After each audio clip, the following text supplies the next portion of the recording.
पाचोरा नगरपालिकेची वसुली मोहीम आता अंतिम टप्प्यात आलेली आहे। याच्यामध्ये आपण वर्षभराच्या सुरुवातीपासून नागरिकांना डिमांड बिले वाटप केले आहे। याच्यामध्ये जानेवारीपासून नागरिकांना थकबाकी चालू याच्यामध्ये 2% मासिक दंड आकारण्यात येत आहे।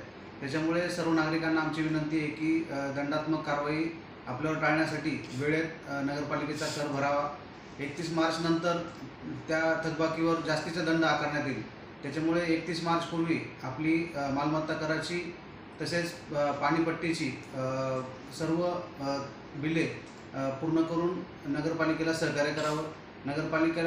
नगरपालिका याच्यामध्ये जे गाळे आहेत आपले त्यांच्याकडे थकबाकी आहे ते गाळेसुद्धा कालपासून आम्ही सील करण्याची कारवाई सुरू करत आहोत। तसेच काही मालमत्तांच्या जप्तीची कारवाई देखील आम्ही सुरू केली आहे।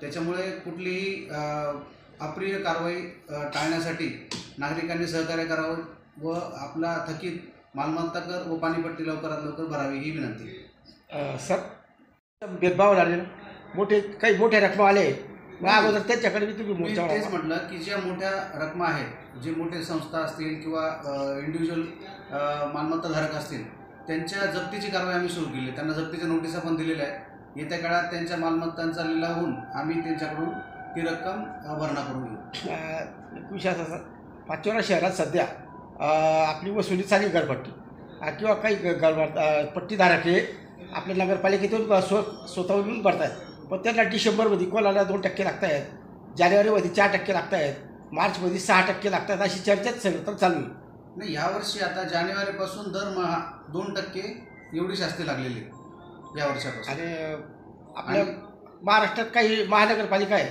त्यांना तर असा काही दंड आकारला जात नाही। महापालिकांमध्ये सुद्धा शास्तीची कारवाई होते त्याच्यामध्ये, परंतु महापालिकेला अधिकार दिलेले आहेत ते एखादी स्कीम राबवून त्याच्यामध्ये नागरिकांना शास्तीमध्ये दिलासा देऊ शकतात, परंतु नगरपालिकेला हे अधिकार शासनाने दिलेले नाहीत।